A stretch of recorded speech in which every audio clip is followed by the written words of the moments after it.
y'all, I'm Ellen. We've been super inspired by our journeys of self-healing and discovery. And I'm Sam, and we want to share our experiences with you to help you get curious about yourself, reconnect, and get intentional about your life so you know what makes you happy. Welcome to Woo New, the podcast.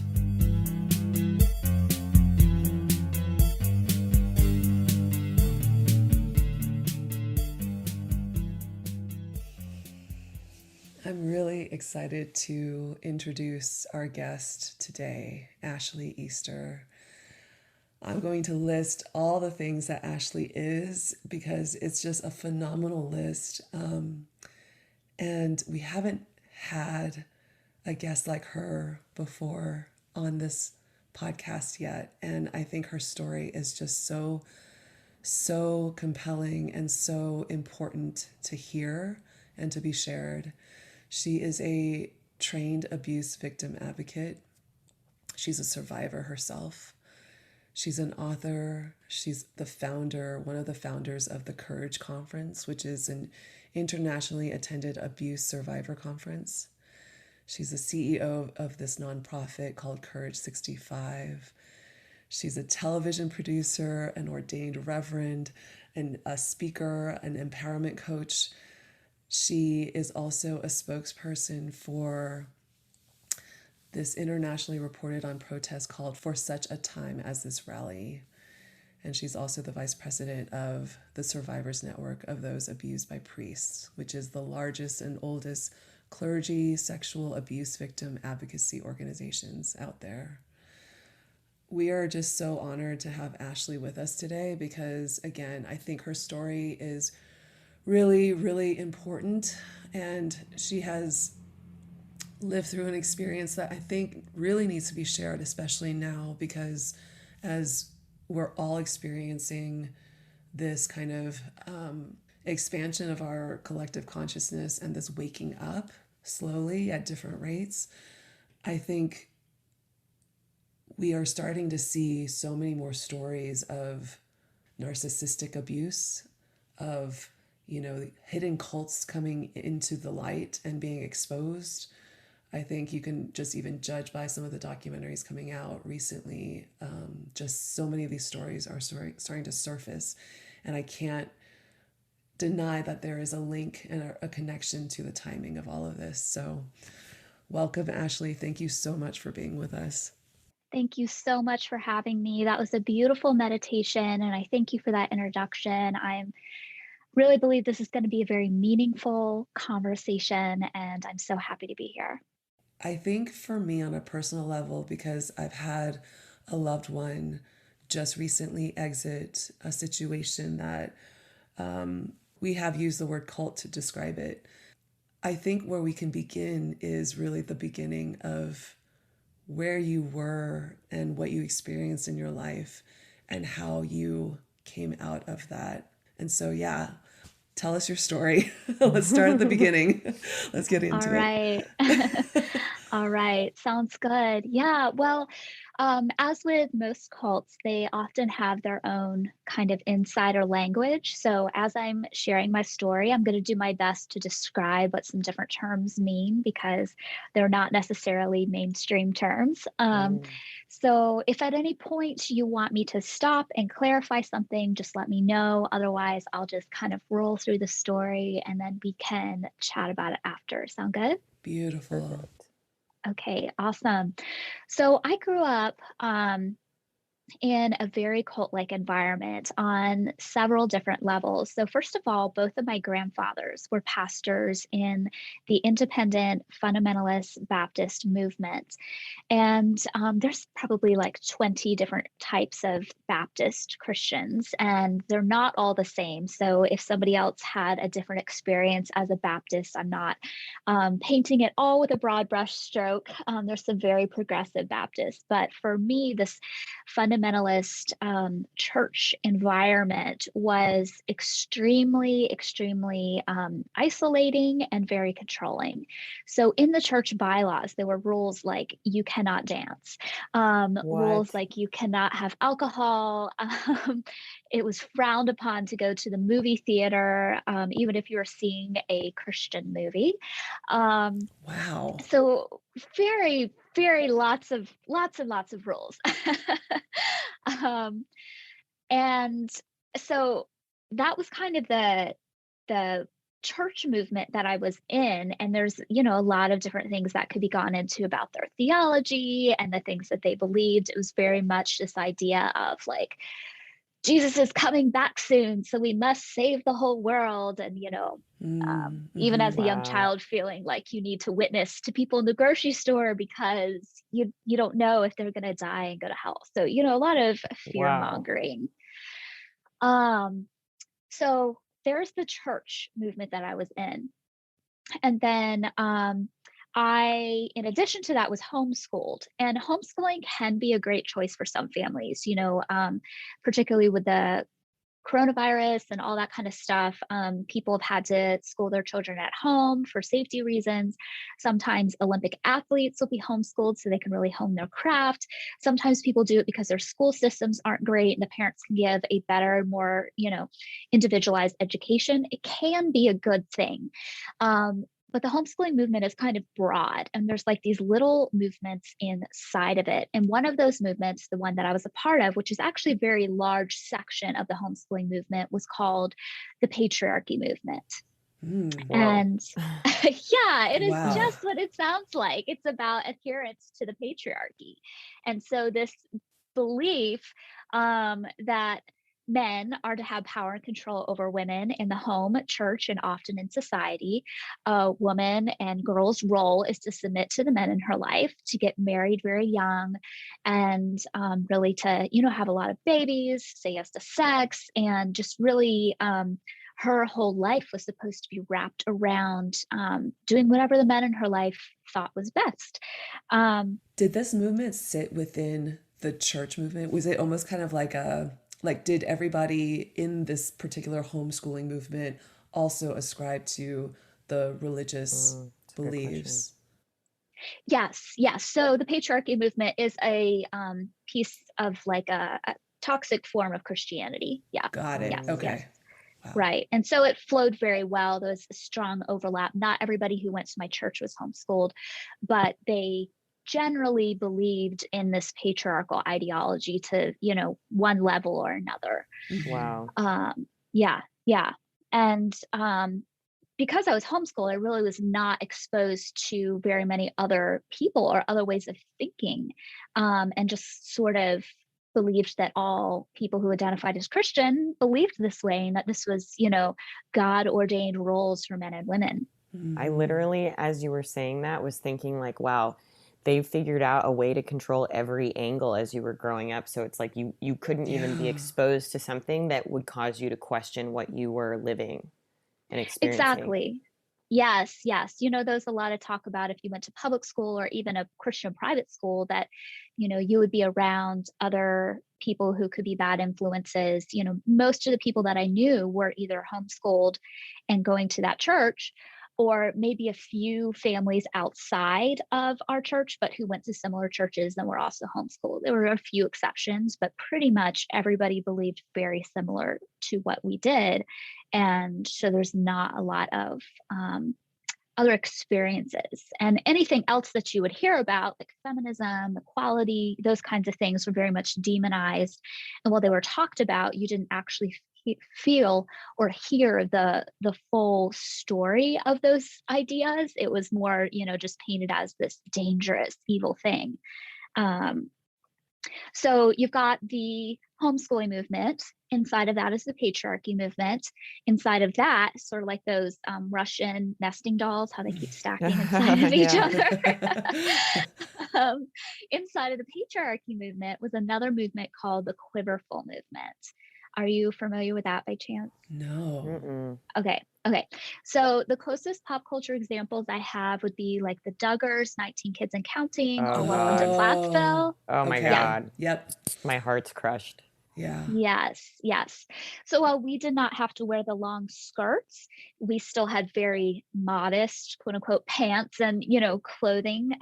There's a lot of rules around that, but the ideology was very much the same. And the reason it's called the Quiverfull movement is because they take this verse out of the book of Psalms in the Christian Bible, and I would say they take it out of context, but it basically says, children are like arrows in a mighty man's quiver. Blessed is the man whose quiver is full of them. And Mm. so the Whoa. term quiverful is like a man who is blessed will have lots of arrows in his quiver. So you should have as many babies as possible.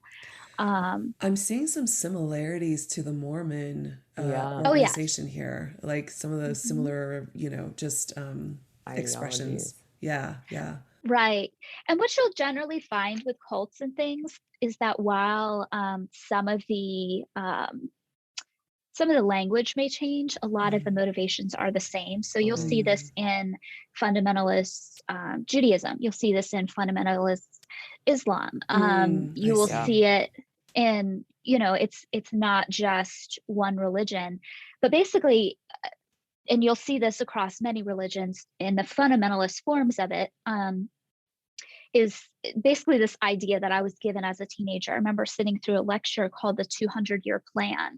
And the 200-year plan is this. Okay, you have 10 children. Those 10 children have 10 children. Those 10 children have 10 children, on and on and on.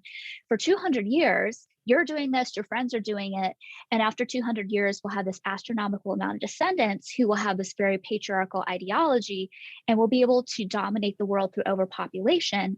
And the children, being like Whoa. arrows, will be shot into the world into very, influential parts of society, the home, the church, obviously, but also media, politics, schools, those types of things to really dominate the world. And you'll see that, whether it is Christian fundamentalism, or other religions, that's actually not an uncommon idea of like dominating the world through overpopulation.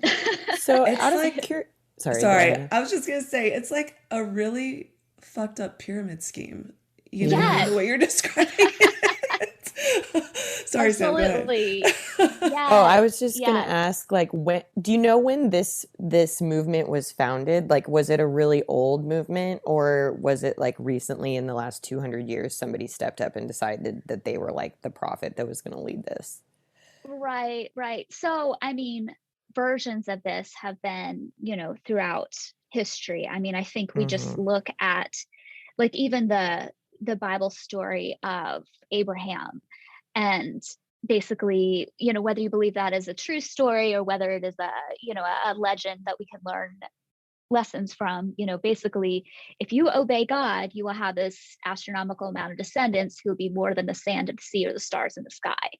And all the Abrahamic religions, whether that's Christianity, Judaism, or Islam, they often pull from those ideologies of like we are a chosen people, and the way we heal the world is through spreading our idea of religion. And I wouldn't say that all religions or all Abrahamic religions go that far in their mainstream ideology, but in their fundamentalist portions, that is usually where you'll find it. But the term patriarchy movement and the Quiverfull movement, again, while we've seen those things happen throughout history, I would say, yeah, it's been in the last probably 30 years that it's picked up and become more mainstream. Some people that really pioneered it becoming popular again and Wow. popular for homeschool students was people like Bill Gothard, who has been accused of much sexual abuse. Doug Wilson and Doug Phillips, who again have been accused of some significant, what I feel to be crimes, but they've had different conferences and things, and then it just sort of Mm. um, homeschooling used to be illegal in the US, and about 35 years ago ish, there began to be families who decided to fight against that. They felt that they had parental rights about that. And I do think that homeschooling should be legal when it's done properly. Mm-hmm. But along with sort of that persecution complex that was developed, there were also some unhealthy ideologies that were, easy to insert in there Right. as well. Yeah. It's an Yeah, easy way to yeah. control things. Right, right. So you've got the patriarchy movement, you've got the Quiverfull movement, and then inside of the Quiverfull movement is another movement I was a part of called the stay-at-home daughter movement. And it's basically this idea of if women are supposed to submit to their husbands and girl children are supposed to submit to their fathers, what do we do with these unmarried adult women before they get married? We can't just have them running around not submitting to anybody. That would be a travesty. So we'll come up with something called the stay-at-home daughter movement. And that's basically where you submit to your father and all things until he gives you away in marriage to another man that you submit to for the rest of your life and have all those children, homeschool, and like continue, shaping those arrows. Okay, what does that mean, submit to your father? Yeah. Like he makes all the decisions. You're basically like completely under his rule, essentially. Yes, even as an Wow. adult. So at 21, Wow. he's still trying to tell me what I can and cannot wear. Some fathers would not allow their daughters to go to college. I had that option, but did not go. Personally, I'm dyslexic, so it would have been a great learning environment for me. But then on top of it, it was like, well, if the goal is for me to, get married and have all these babies, what good is college going to do me? Right. Right. Right. Exactly. Right. I'm not going to use it. I'm just going to waste all this money. And no man wants to marry a woman who's in debt, Oh my according to their, God. ideology. So, all of those things.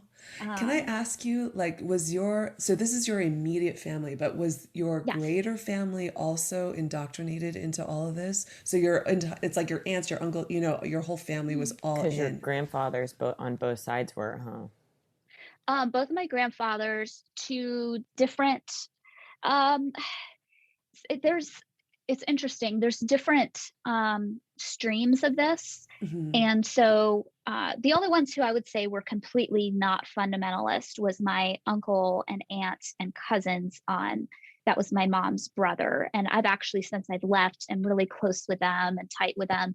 But like my dad's siblings, well, they may not have done the stay-at-home daughter movement type thing. Like they did all have to wear the long skirts, and they had even a more fundamentalist type of religion than we did. In that like they couldn't even go to restaurants that might have had a bar, Oh, in the back room or wow. Whoa. something. So, or if they did, it was like they had to kind of sneak around and do it. So it looked a little bit different, but yes, basically all similar ideology. They did not have as many kids, but yeah, it very, very similar stuff. We lived in the South, and so it looked one way in the South. And then Right. my other grandfather lived in the North, and there's sort of some other movements similar, but in the North. And so I think maybe geographically made the practice slightly different, but like overall, the Mm-hmm. general beliefs, yeah. And how many siblings do you have? I'm the first of five, but I believe my mom would have continued if she hadn't had pregnancy challenges, because there were other families in our church that had like 8 or 10 or 12 or 14 Wow. kids. And so that was always looked at as the ideal. Yeah. Wow. And are you the only sibling that has kind of quote unquote defected from this group? Yes, I am. Hmm. Oh, Wow. wow. That must have been so hard. Yeah, it was. And kind of to talk a little bit about that, how I got out was, unsurprisingly, I mean, this control structure is in itself a form of emotional abuse, but there were other types of abuse Hmm. I experienced, inclusive of some abuse within a romantic courtship relationship. And just to be clear, like courtship is different than dating. It's What kind is, of define it for us. I'm so fascinated. Yes, yes. So you have traditional dating where the guy and the girl, or two girls, two guys, whatever, um, decide when they get in a relationship, what their physical boundaries are in the relationship, when and if they get married, all that kind of stuff. Hmm. On the opposite end is betrothal, where you may not meet your spouse at all until your wedding day. Your parents Mm. completely pick them out for you. And there were people in the homeschooling movement that practiced that. There was a whole betrothal movement, and a lot of wonky stuff about like child marriage and that kind of Oh, stuff. wow. Okay. Courtship was sort of in the middle of those two. So like I could say no, I don't want to marry this person, but I could not say yes without my parents, or specifically father's, approval. And my grandfather was very involved in that as well. And so it really limits your options, your physical boundaries. Like, I wasn't supposed to kiss or hug until I was married, those kinds of things, very much chaperone. But, you know, um, it ended up being a very toxic relationship, and one that was even more controlling than the control I was already used to, if you Oh can my imagine that. God. I can't. Um, That's insane. yeah, I mean, can you imagine though, like men are growing up in a situation where they're basically told they're That, God, yeah, yes, you yeah, know, yeah, and that they get to do whatever they want with whomever they want, and they're right. basically just using everything to their disposal, and Mm-hmm. no one ever right. tells them no. Like, it's Mm-hmm. just a recipe for that to come up. That must have been so hard. It was, and it was scary in a lot of ways. And I don't want to go too deep into it because we didn't give like a trigger warning at the beginning of the episode, but it was toxic. Um, And thankfully, we were engaged and tracking down. We had a few months until we were going to get married. Thankfully, I was able to break off the engagement. Um, but that in of itself was a really terrifying thing, because I was a pastor's granddaughter. I had a blog called Stay at Home Daughter, where I wrote to 3,500 women Whoa. about adherence to the patriarchy, and my engagement had been very public. And so to not be engaged, was not Yeah, not it's like a pleasant. black And mark, yeah, Yeah. on yeah, you. yeah. Oh, And wow. I'd been told, just tell people he's a good guy who loves the Lord. It just didn't work out. That was what I was told to say. Um, and so I experienced what most people do after they get out of an abusive relationship, which is post-traumatic stress disorder, or PTSD. Mm-hmm. So there was the panic attacks, the extreme anxiety, the Mm. depression, the suicidal thoughts, the flashbacks, the insomnia, all the things. And it was really one of the darkest times in my life. Keeping in mind, like, I got out of that relationship, but I'm also still in a cult. Right. Yeah, And I yeah. didn't know it was a cult, but that's where I was in. How was your family's reaction to this, the ending of the engagement? Like, were they Like, was your supportive of father it? supportive? Yeah. Yeah, they were supportive of me ending it. Um, there's, a lot of things that I think, had I been allowed to listen to my intuition, had I been allowed to date who I wanted to date and had a lot more freedom, the things would not have happened. But they did not stop me from breaking it off, and they were, supportive of me doing that. Um, but I also believe that I wouldn't have been in that situation if I hadn't grown up the way I did. A Right. hundred Um, percent. Yeah. yeah. And I would say that I put more blame on my grandfather than my parents around me being in that relationship, honestly. Um, he was sort of the patriarch of the family and very influential and all that kind of stuff. Yeah. Yeah. Yeah. But, I just went through this place where um, it wasn't so much that I didn't want to live, but I just didn't know how I could keep living, because when I was awake, I would have that extreme anxiety and panic attacks. And when I would Yeah. sleep, I would have these nightmares about the experience. And then I would wake up with panic attacks. So it felt like I could not escape, just this terror that was in my body. Um, and so one of the things I would do is I would just wait up really late at night, 3 or 4 o'clock in the morning, where everybody else had gone to bed. It's the only time you can really get any alone time in a larger size family in a small house. And I would put in headphones and I would just listen to music so loud, just to try to drown out the thoughts of my own mind, because Wow. I just Yeah. didn't want to think. And one of those nights was a very life altering night for me. Um, I realize now it was my intuition coming in. I wouldn't have called it that at the time, but basically what happened was I was trying to drown out the thoughts in my own mind by listening to music loud. And I had this, it was like a presence that came over me, and it was heavy and weighty, not in a bad way, but I could just feel it on my body. And then I had these words come to my mind that I did not try to conjure. I was actively trying not to think. And these words came to my mind that just said, it's going to be okay. Something big, something good's about to happen. It's going to be okay. Something big, something good is about to happen. And I came out of that, and it like kind of took my breath away a little bit. And I just was in a little bit of shock, like, whoa, that happened. Not really knowing what to call it. At the time I would have said it was the voice of God. And, now I would look at it a little bit more scientifically and call it, intuition. But, whatever somebody wants to call that voice, it was right.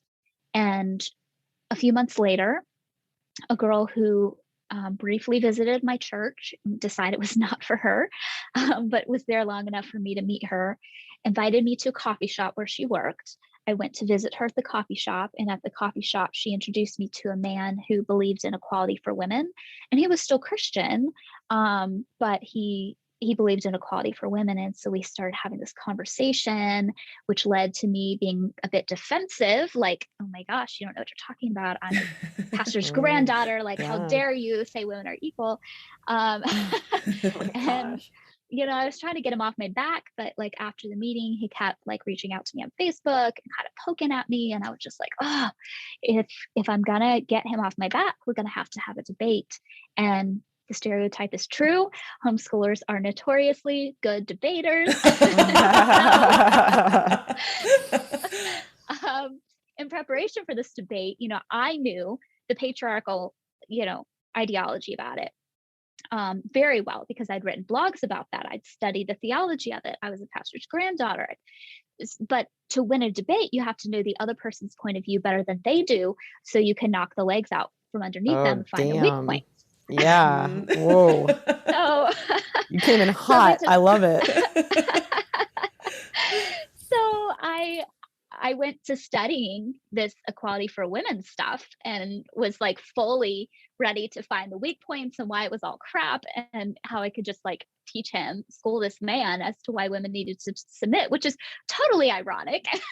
Yeah. Also, I love teaching a man. I love that it was, I love that it was a man. I love that it Yes. wasn't just another female or a woman, but like, I would not have listened to a woman. I really would not have listened to a woman at that point. Wow. Well, and like this is, I mean, there's so much irony in this situation, right? But it's almost like the prime example of how deep that conditioning goes. Like you have been through it. You're struggling with PTSD. You can't sleep. You feel trapped. And then yet all these things that are keeping you in this situation are things that you still feel you have to fight for. Like that is the deepest form of conditioning you can possibly experience. Yeah. No, I agree. But yeah, so I started studying this equality for women stuff. I looked at it from like a Christian standpoint. There's actually a whole theology about it called egalitarianism.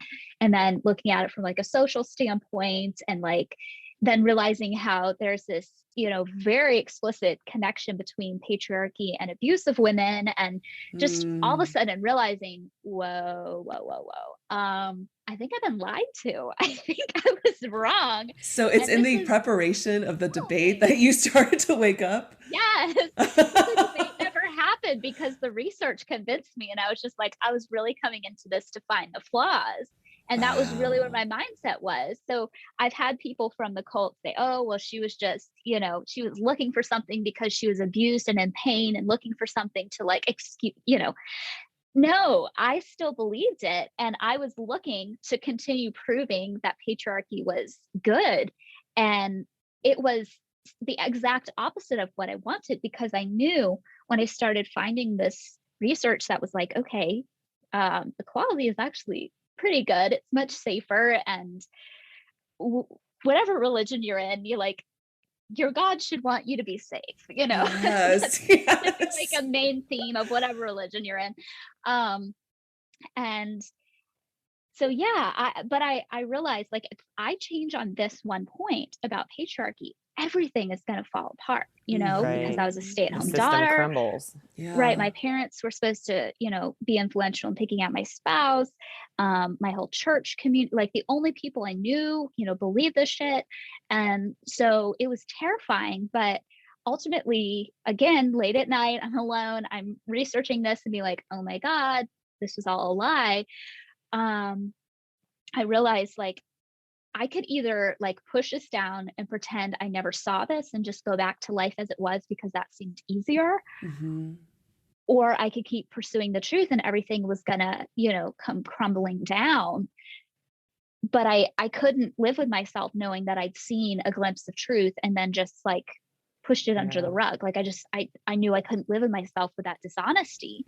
Yeah. What were you feeling at that moment? Were you experiencing fear or like, I'm so Yes. curious. Okay. Yeah. Just Yeah, overwhelming absolute fear. terror. Yeah. Overwhelm, fear, terror, feeling like, oh my God, people just lied to me. All of this is not true. Other people think differently and they're good people. And I was told that people who thought differently weren't good people. Yeah. It It's is like, who can you feminists are not trust? just right. Feminist women are not just people who like hate men. Like they actually Mm. are married to men and love them. They just Hmm. love Hmm. equals. um, and I was like, wow. And then there's also the responsibility that comes with it, because when you've been told your whole life you're not allowed to make decisions without running it past somebody, um, And then all of a and sudden then you you get to a are. place where you're like, no, I have a responsibility to make decisions for Yeah. myself, Yeah. but I've never been taught how to do that.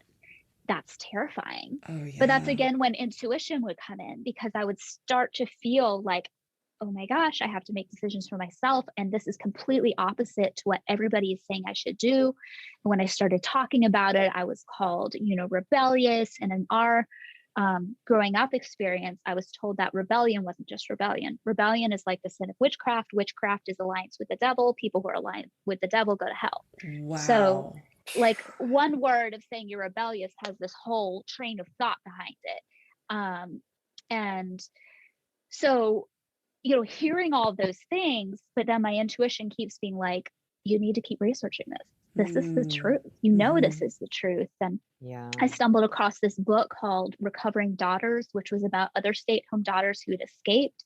And it talked about, exactly how your parents will respond when you start questioning even the littlest things. And I was like, oh my Whoa. God, my parents are responding the exact same way. So I know I'm not crazy. Like this is predictable behavior when start rocking the boat.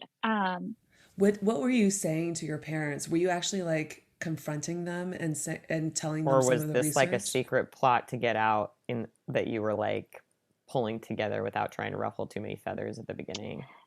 Um, it was one of those things where I started talking about stuff. I was like, guys, when I'm looking at these scriptures, like actually there's a lot of, I believe in equality for women now. Like all those things you've been talking about before are like poor translations of the original Greek and Mm-hmm. Hebrew. Hmm. That's not how it's supposed to be translated. And um, also, did you see that all these leaders you follow actually have major sex abuse scandals? And like, don't you think that's a coincidence? Yeah. Hmm. And then things like, you told me I couldn't drink wine, but like that whole story about like Jesus turning water into wine, like, so just like pointing out the Oh, discrepancies and yeah. being like, I don't believe that anymore. And then be like, what?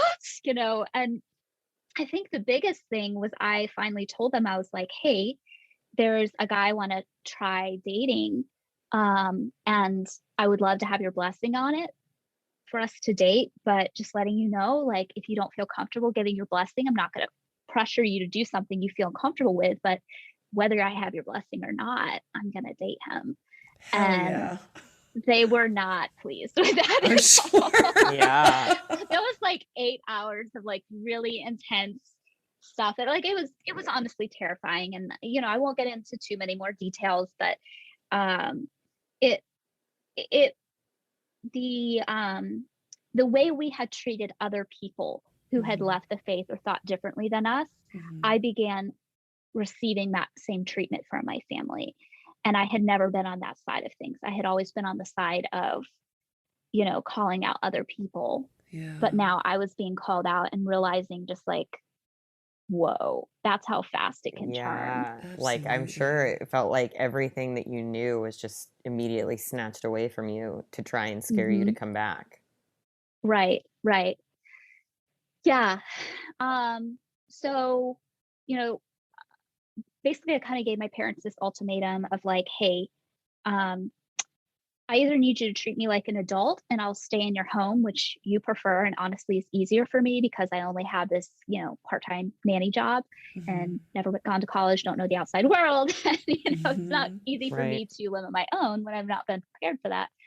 Um, or I will leave. If you can't do that, if you can't treat me like an adult who can make my own decisions, I will leave. I'll go in my crappy car and I'll figure it out. And they didn't want that. And so we came to sort of this agreement that didn't work, but it was like something like, while you're physically in our house, you have to obey our rules, but when you're outside of the house, you don't have to. But like, there's always overlap, and it was just Mm-hmm. impossible. Mm-hmm. Mm-hmm. Um, but I did have that crappy car, and so I started like going out and dating and going swing dancing and listening to Taylor Swift and turning the bass Oh. up in my car. And it was like, wow, going to the movie theater and seeing Son of God. I had to sneak out to do that, but I was like, I'm seeing a movie about Jesus. I'm so rebellious. Whoa. I'm telling all my friends, like, do not take a picture of me and post this on Facebook. My parents cannot find out I just saw Son of God at the theater.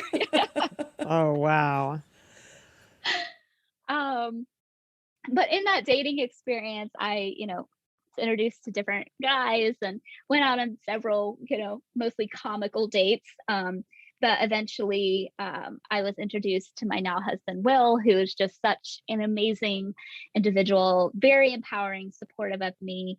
Like, I think he said he knew from the first date we were supposed to get married. His intuition was like on point, and I knew about 2 weeks in. Oh, Um, wow. That's so we just beautiful. connected. There's all these serendipitous moments. Like, he's 14 years older than I am. I'd never met him, even though we'd lived in the same town. He actually moved to the town I was in the year I was born when he was 14 years old to Oh, go to high school. wow. We vacationed at the same like obscure beach, and stayed at the same beach houses, which were 4 doors down, but had never met. Wow. We used the same beach access. I had been praying on Wow. the beach for years for a husband, and that's where he, proposed to me on that beach, even though he didn't know Oh. any of that. Wow. Um, he was understanding about the abuse I'd experienced. He was compassionate, and neither of us knew how much trauma I had. Um, and so when we got married, like, we were engaged, we dated for 4 months, we're engaged for 4 months, and we've been married for almost 7 years now. It's been fantastic. Like, definitely, definitely the best intuitive decision either of us have ever made. And it also brings new meaning to like having a getaway car at your wedding, because Yeah. like when we got in that car, I'm like, freedom. Drive faster. So wait, was his family part of this religious doctrine as well, or did his family just move there and they were sort of outside of it? Yeah, they had moved there. They did not go to our church. They were still conservative, like more like mainstream Mm-hmm. evangelical, but not into the same cult stuff. Like, Okay. in words, his family would say that they believe in patriarchy, like the woman's supposed to submit, but like in the actual relationship, I've never seen his mom submit to anything. It's a very equal relationship. It's just kind of, what is common to say in the evangelical South. But Yeah. yeah, he had a fairly normal childhood. He could listen to Michael Jackson. He could go to the theater. He could have fun, generally speaking. Yeah. So yeah, that's how I got out. As you were dating and as you were, basically like meeting and like literally busting out of this prison, I'm curious, were you doing anything like for your PTSD, or was there any sort of healing that you were seeking, or did you start going to therapy at that time? Like, how did that whole transition go? Mm. Yeah, I did have a therapist. They were a licensed therapist, but also Christian. And so there was a lot of things that were helpful. There were also a lot of things where it was kind of like, if they maybe hadn't been Christian, maybe they would have picked up on some additional things a little sooner, just, because a lot of things are just mainstreamed in evangelical culture. Like, for instance, the whole idea of submission in marriage is very mainstream evangelical. Like, Mm-hmm. it just is. And while ours was a more extreme form of it, like lighter forms of that exist in mainstream Right. Christianity. And so, I think she was very helpful in some places, but I also think there were some things that maybe, if she hadn't had the background she did, she might have picked up on a little bit more. But it was helpful. And yeah, I remain in therapy because I think honestly everybody should go to therapy at least once in their life, because it's kind of like getting your going to the dentist, you Yeah, kind of need Yeah. a true. cleaning Yeah. every once in a while. Some of us need it a little more than others, but yeah. Wow. And Wow. then did you struggle while you were dating at all? Like with learning how to set boundaries around like intimacy and communication, or for you guys, was it just like you were totally on the same page? Right, right.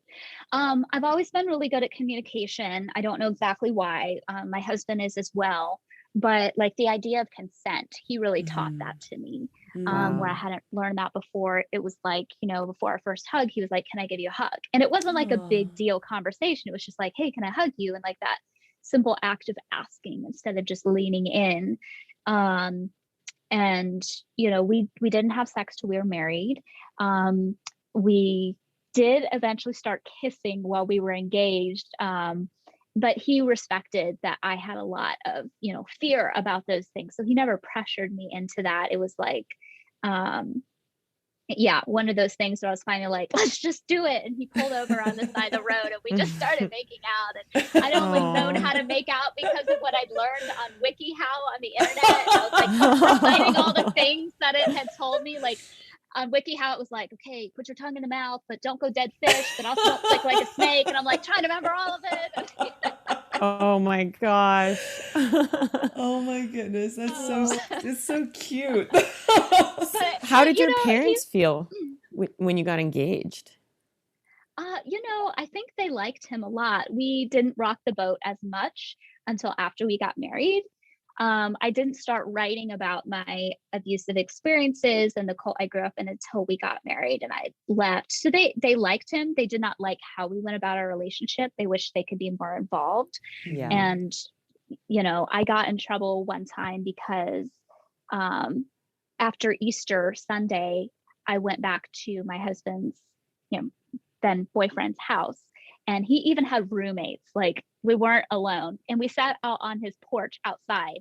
And he put his arm around me and I asked him to read the Easter story to me from the Bible because at that time that seemed romantic. Now I'm like, what was I thinking? I was still coming out of it, but I got in trouble because, I was alone with this man on his back deck, reading the Bible together. So like, Oh my God. Wow. that was, and I just had to be like, I'm an adult now. Like I Mhm. will do what I'm gonna do. And so a lot of our kissing, like maybe they knew we kissed, but we tried to hide it and that kind of stuff. So um yeah, they didn't, get as upset until after we got married when I started just being like, yeah, so I think all that was a cult and I'm gonna write about this. And So what yeah. motivated you to go down that road of finally, because I think that actually is a really, it's a very So difficult brave. place. Yeah. Yeah, it's a very pivotal change too, to finally be brave Speak enough to out. like, yeah, to say your truth out loud and to tell people your story. And yeah, that's kind of, where my loved ones at their process Yeah. in this journey too. Well, I can't say what everybody should do, but for me, I felt like it was responsibility. I felt like I had been tricked. I felt like I had been lied to.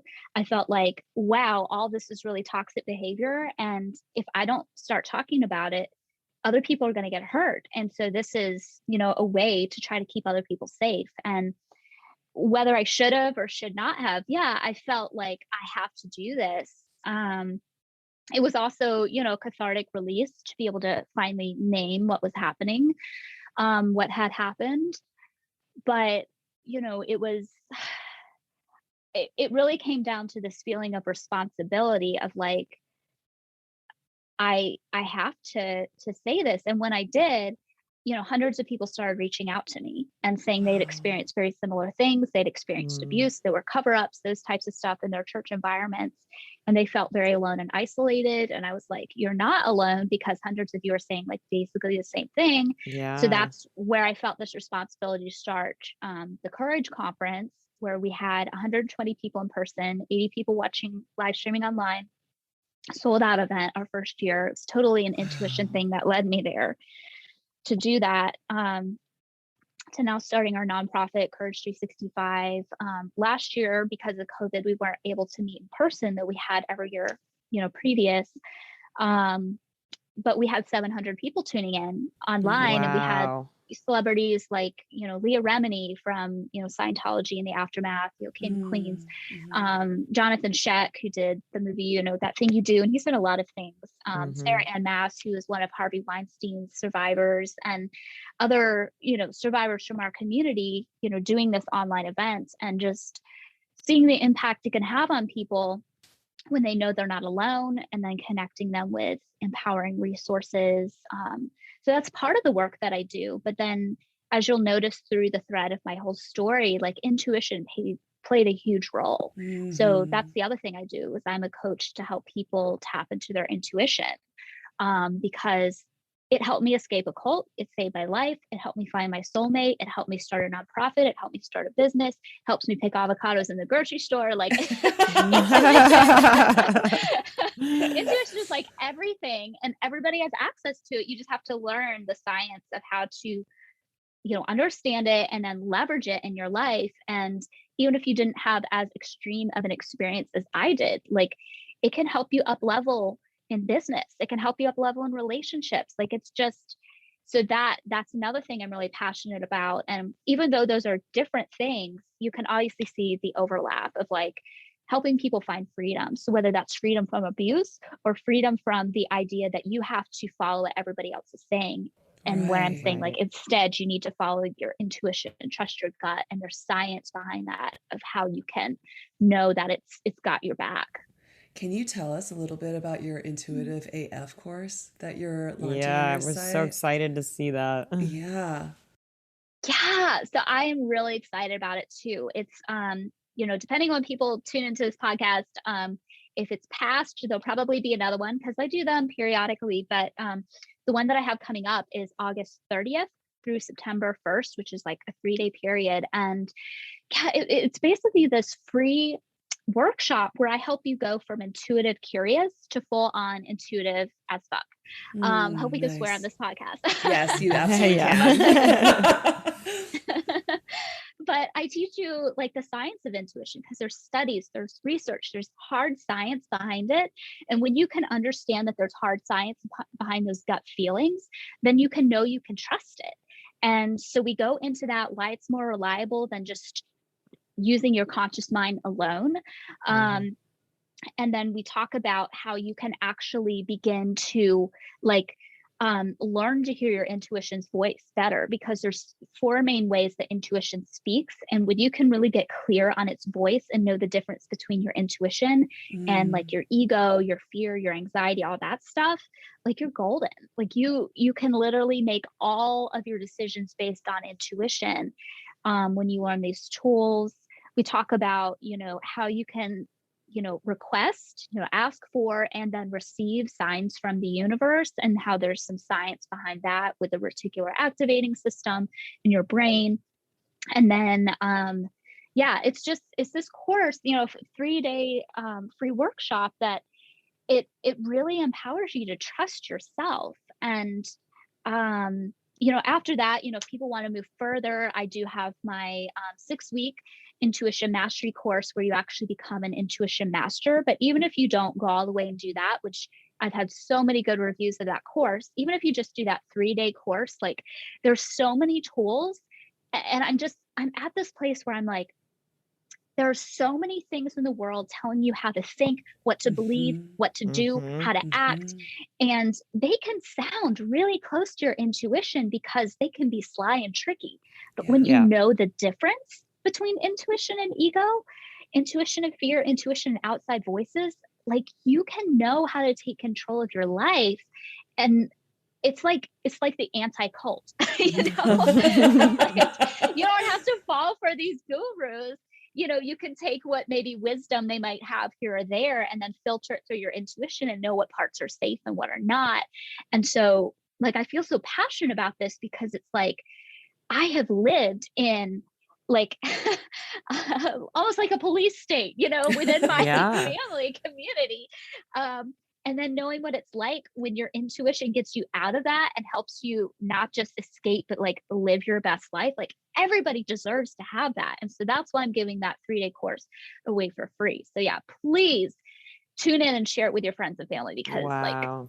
guys, I'm so passionate about this. This is really incredible. Your story is so fascinating because it feels like even though your parents were really like deeply ascribed to these movements and these principles, like that they did try to sort of extend the bridge with you while you were going through all of this. So as you after you got married and as you started speaking out about more of this, have you been able to continue a relationship with your family, or is it different now because you've sort of fully broken away? Yeah, I haven't spoken to them and I think it's been 6 years now. Um, Wow.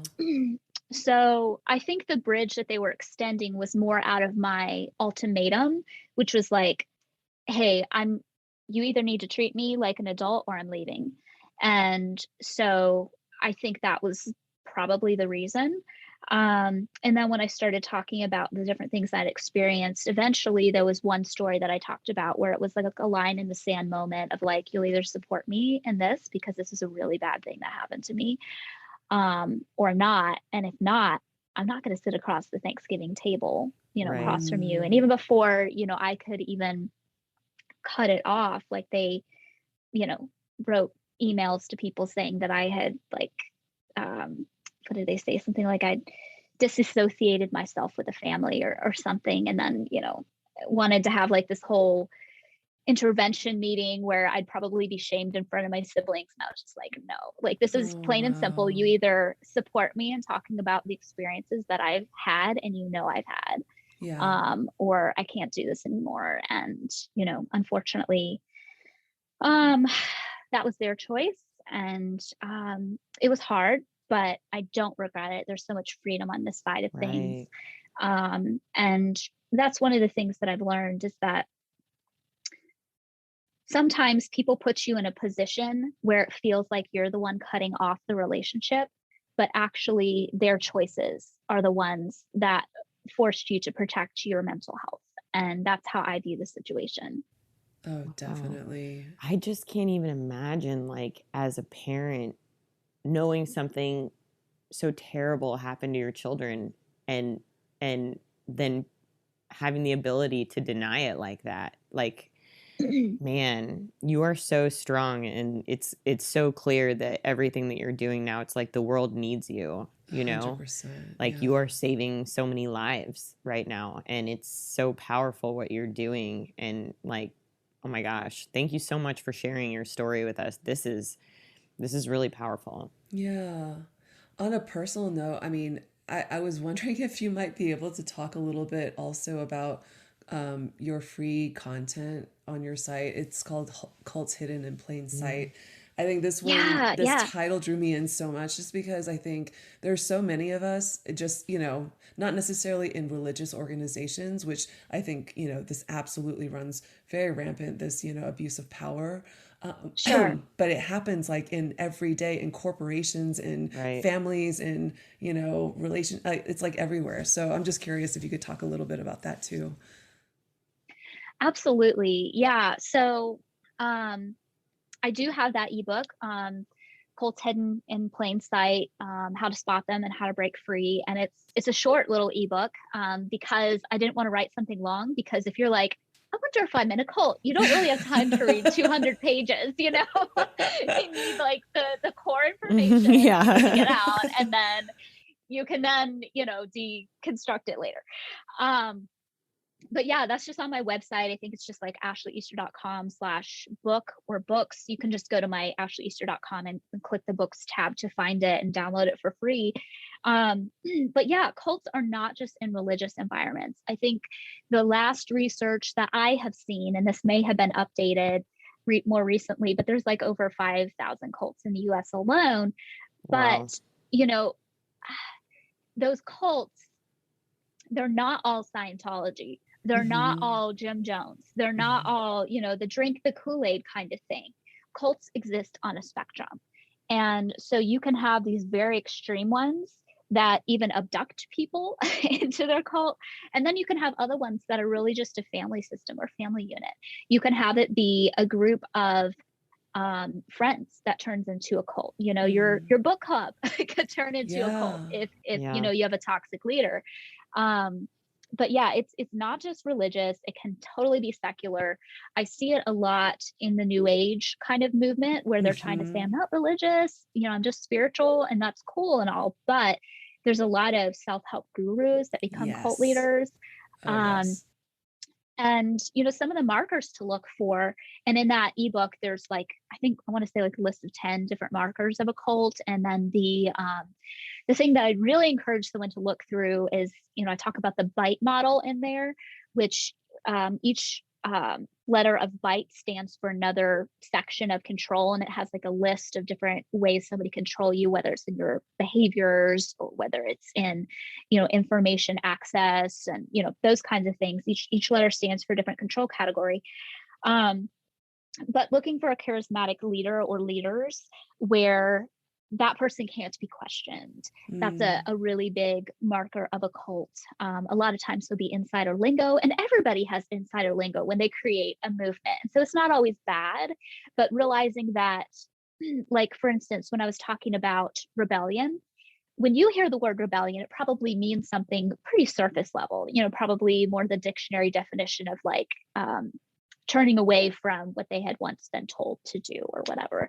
But like I had mentioned before, rebellion was actually code for rebellion is the sin of witchcraft. Witchcraft is alliance with the devil. Alliance with the devil gets you thrown into hell. And so a lot of times cults will have lingo that on the surface seems very benign, but when you look into it, it actually is this chain of beliefs that is terrifying to somebody. Also look for what happens when somebody leaves the group and speaks out, how people are treated around that. A lot of times there will be different levels of the cult, you know, how high or how holy you become or how much money you pay to get into certain levels of it. And not all of the intro stuff to cults is all bad. Like the personality test that Scientology gives you, you know, at the very beginning is probably a decent, interesting personality test, but that's how they get you. And so on the front end, it looks really benign, but then there's like the next step in, the next step in, the next step in. And the deeper you get into it, the more trapped you feel. So there's a lot of markers of a cult that I go into in that free book. But yeah, if you think you or a loved one may have been in a high control environment, it's a great book to read. I mean, I feel like I see glimpses of this in companies a lot, you know? And like I've worked with CEOs that were like that. Yeah, startups, you know? especially, right? Like, you know, and they have a lot of money backing them, or they just, they almost kind of God reach this complex. Yeah, it's like this guru status, which is really bizarre. But even as I was watching the documentary on NXIVM on, I think it was on HBO, you know, and the first couple of episodes, I would say some of the things that they were espousing, I was like nodding along going, this isn't that different from what I believe. Sure, you know? sure. I thought the same thing when I watched Wild Wild Country. Like the first couple episodes, I was like, it's not that crazy what these people were looking for in this type of community they were trying to build. But then it gets really crazy because you're like in it, and then it's like not, it shifts, it morphs like in the dark. you know? Mm-hmm. And then all of a sudden, all these people are just so indoctrinated. Right. And it's like, Absolutely. I feel like the scary thing is that it will take something so innocuous like self improvement, which, I Hmm. think if you're Right. human, there's always levels of a desire to somehow wake up or open yourself up to new things or new ideas and stuff. Right. But then, yeah, with the power control and the toxicity on Information top of that, access. Yeah. yeah, it just suddenly turns just so ugly and It's it like really turns Facebook's into a algorithm, monster. Yeah.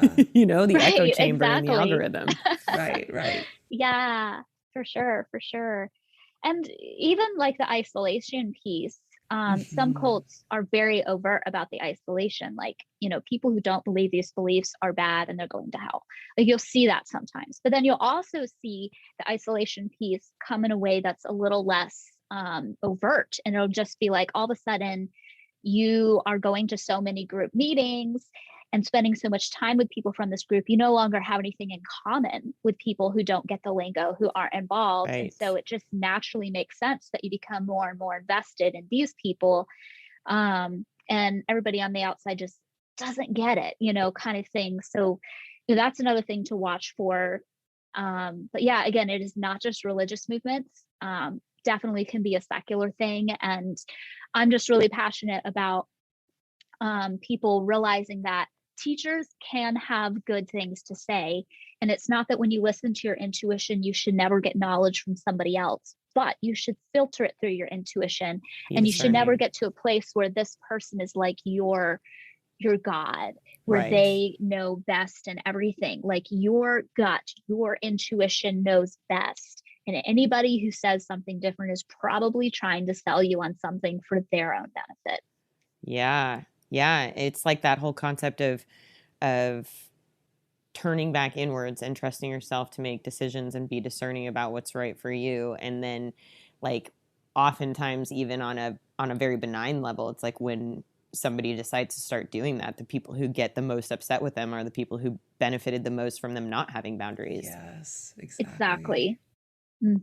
Definitely, definitely. Wow. I'm like just reeling at the timeliness of this conversation. I just want to give you a hug. Like seriously, I I would just love to hug you too. like I mean, you're so amazing. You're such a gift saving so many lives like this, and it's like you know, I can't even imagine what it must have been like to live through that and not to have any resources, but I mean, you really alchemized that and turned it into something so powerful and so meaningful for so many other people. Mm-hmm. Mm-hmm. Thank Like your you. story is just incredible. I appreciate that so much. And like I said, it felt like a responsibility thing for me. Like if I could help somebody else avoid this, or once they realize they're in this, have an easier road to get out, then I've just got to do that.